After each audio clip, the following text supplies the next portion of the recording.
You like that road? You want to keep that road, you know what I'm talking about? You probably want to keep doing this, right? Because we're giving them all kinds, I mean, school, road. I mean, we have all kinds of development going on with these people, right? We'll talk about that also in a second, but that's a great idea. That's a great idea. Why not bring in somebody, right, to talk some sense into whoever this individual is in their own culture? What else? Yeah. I decided to do 2 leader engagements with the tribe leader and the government official. Okay. And told them that they have options. Okay. And for the tribal one, I told them that you could either continue modernizing, continue to be modern, and then you'll have to stop this. Okay. Or we will finish our projects, and that will be the complete of being a modern tribe. You're on to something that is something I did just about every other day the last time I was down as a company commander.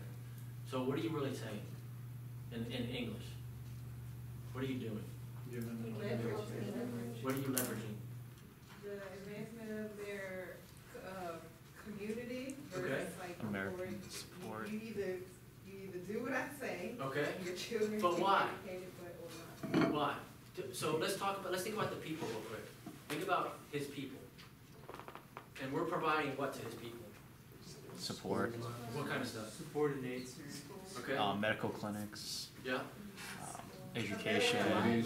So let me ask you this. In the people's mind, who is responsible for bringing this to me? The chief. Chief, right?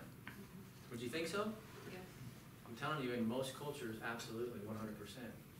It's the chief's responsibility. The chief brought this to us. So going back to leverage, and I'm not saying coercion, that's a different type of leverage. But, hey chief, check it out.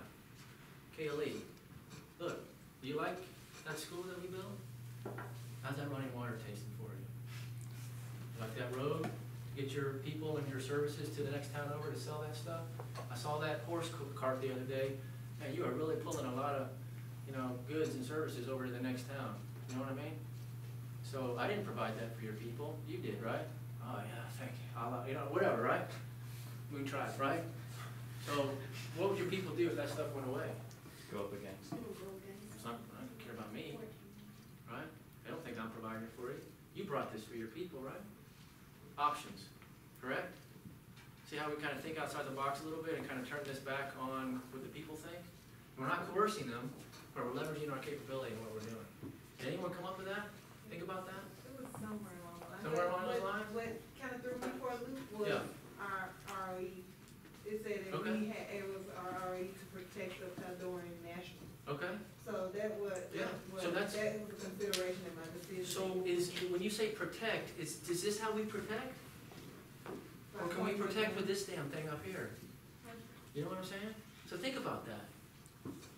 Okay? Think about that, folks. That's what I'm asking you, that's what your country is asking you to do here in the next 20th century, is to go out there in the year 2025. In this AOR, I promise you, there are folks just like that doing that kind of stuff.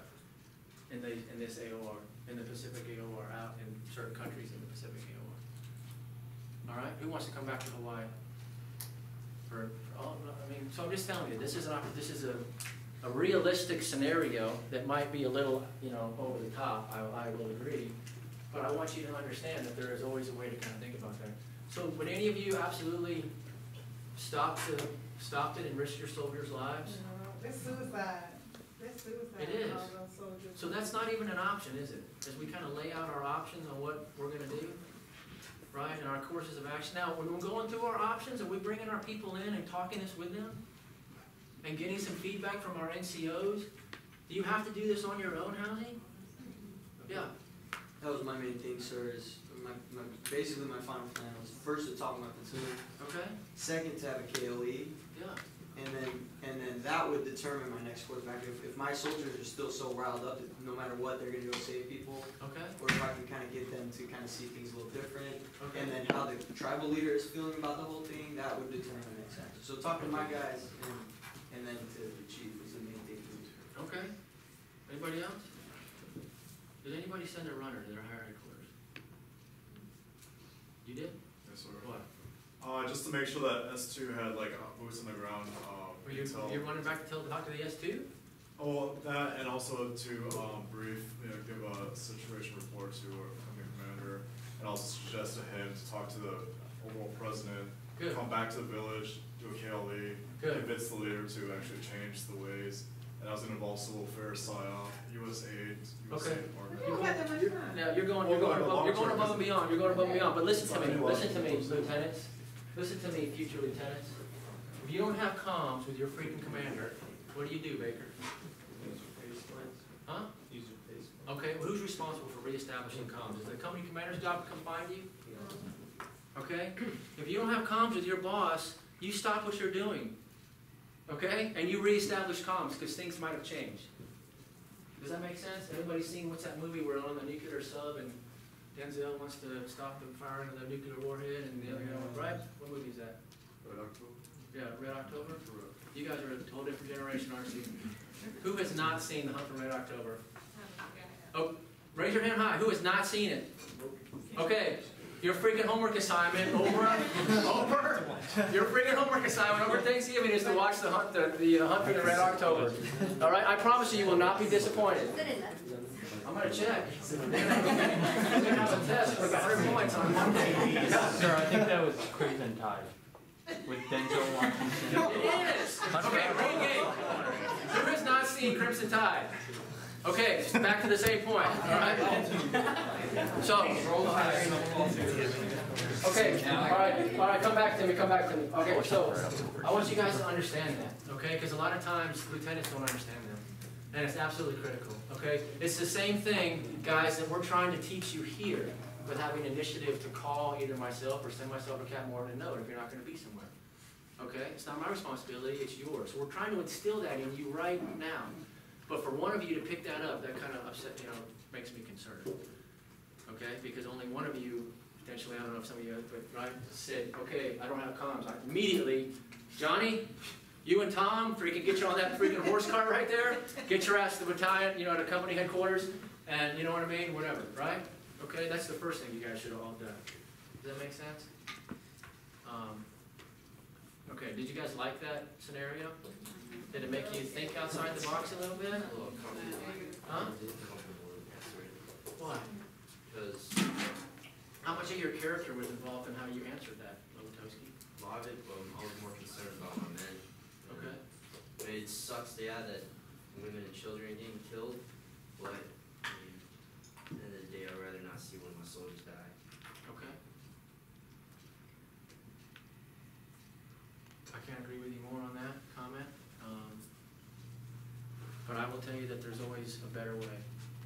And the military and your country and those moms and dads are looking to you to think your way out of that problem without getting your freaking sons and daughters killed and still accomplishing your mission. Does that make sense to you guys?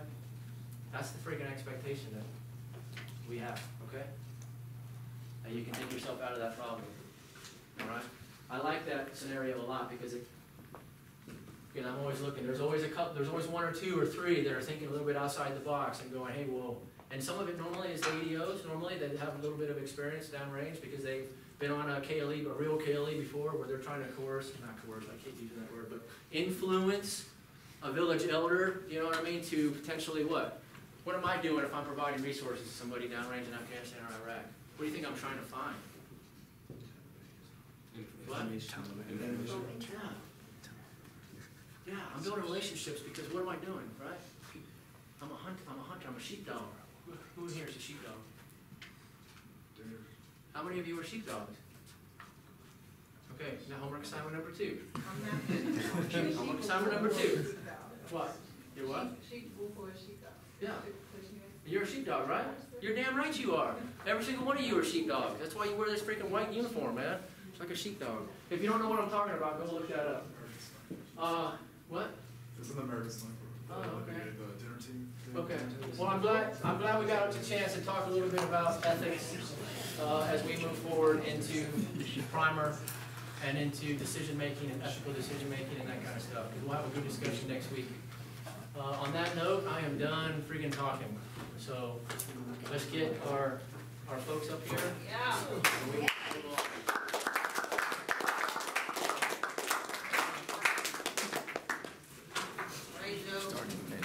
you a good one. Camel.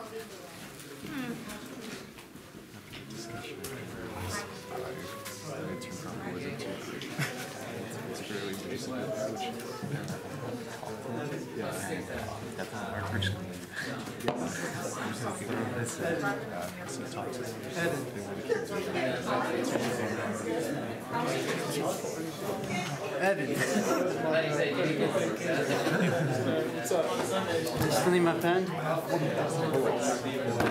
Hey, do you have the contact info? Why do you need it, man? Can I have it? Maybe. I was not giving it.